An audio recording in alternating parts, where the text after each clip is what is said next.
We are out here today in a new town that was founded in about 1830. There's not much left of it now. I'm on a power line. There's a little creek ditch that runs right through here. And there's supposed to be a steam-operated grist mill down here somewhere. I don't know exactly where. There's also a creek that runs through here. So I've walked down through here. First thing I see is a little pickle jar top, or some type of food top, and that thing is early. And then I look down here in this wash, and there is glass. There are old glass pieces in here, just strewn throughout. That's my keys on the phone. But I mean, you get down here, glass, flask pieces, more glass on down through there. Hopefully, there will be something on down farther that is whole. We will have to see, and I'll let you know if I find anything good. Look at the base on that thing. That's a big old funnel, or not a funnel, whatever you want to call it, from a wine. That is a solid 3 inches. That thing is big and old. And then, right here, there's a flask that might be whole. Maybe it says something. Oh, the top's gone. That's old, guys. That is really old. Doesn't say anything, but that's still turn of the century. Looks like there's gonna be good stuff washed through here. We'll see. Well, here's our first whole bottle. Doesn't look too old. We'll pick it up and see. Could be something old. Up the Patent D from Mobile. Well, at least we know they're bottles. This ain't nothing but a ditch, but I guess this is where they threw their stuff. And there's a milk top right there. That's broken. There's bound to be some more in here. Let you know when I find something else. So I have gone back upstream because downstream turned into a small river with all this rain we have had here recently in Alabama. Now this is sitting on top. I can see it's embossed.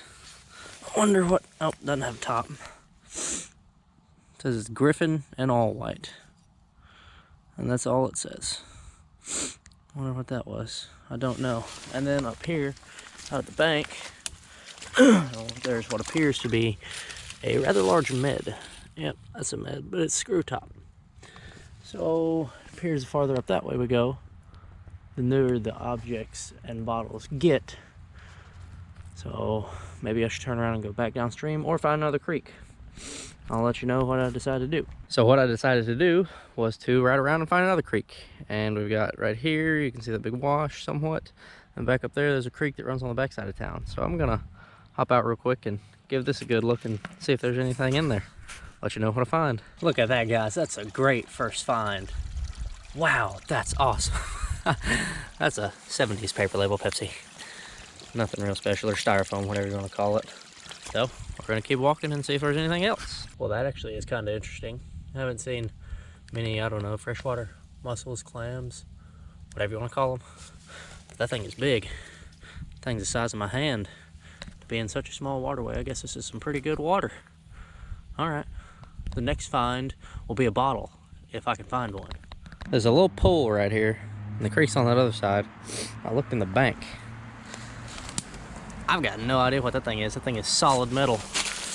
And it's not coming up out of the ground either. Then there's a cable right there. And there's another piece of metal right there. And some more up here. And then what looks to be maybe a bridge foundation. So that metal stuff could have been a part of that bridge. I really don't know, but that's kind of cool. For a town founded in 1830, this stuff sure does seem to be about 150 years late on the glass. Because that's another 70s double colored paper label. Creek keeps running up through there. Looks like it gets a little deeper.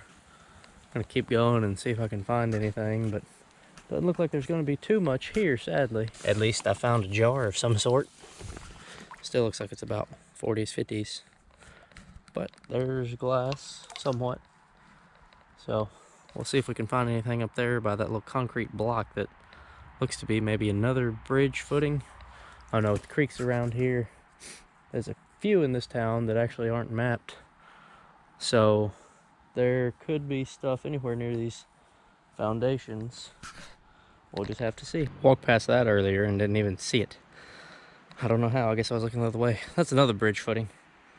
So this was apparently the main cross point of this creek. I don't know why there's not any old bottles in here, with there being a bridge there, and a bridge over there, and a bridge back there. But I guess this town was extremely clean and didn't like throwing stuff in there. Nice fresh water that can grow oysters the size of your hand. Maybe that's what they ate back in the day. That would make sense as to how this place could sustain a town, besides farming, of course. But anyway, I'm gonna walk back down this creek and see if there's anything else here. Anybody need a Makita drill charger? Or not a drill charger, drill battery, excuse me. Probably wouldn't need the charger to go with that.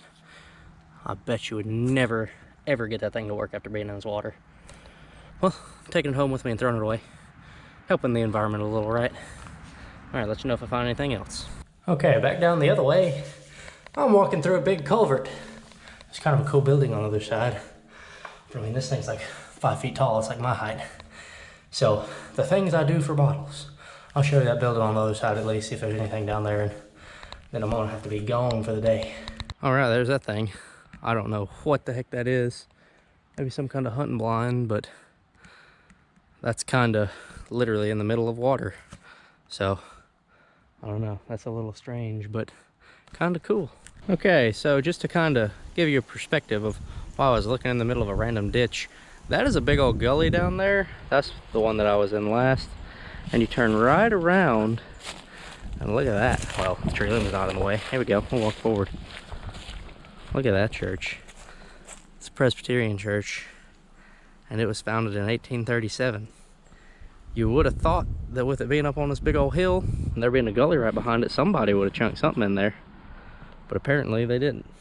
So, anyway, I figured I'd give you a point of reference as to why I look where I look. Sometimes you just got to go in random creeks, but sometimes you can pinpoint them using maps. And once you get to the town, you can take a look around and find old buildings like this and look in the nearest hole, and there could be something near there. Anyway, that's kind of cool. I'll show you my find when I get it to the house. Okay, so we are back at the house, done hunting for the day. I get to clean up this one little find. I'm gonna wash it up, it's got dirt all in it. But I'm actually going to be able to have a little bit of cool history on this bottle. Once I get it cleaned up, I will show you what I'm talking about. So here this is after getting it nice and clean. Right there, you can see the patent number, which isn't a date. So that means it's about a, I don't know, early 40s to maybe mid 50s style like that. And of course it's from a common town, Mobile. So you might be asking, what's the interesting history on this bottle? Well, you can see somewhat right there.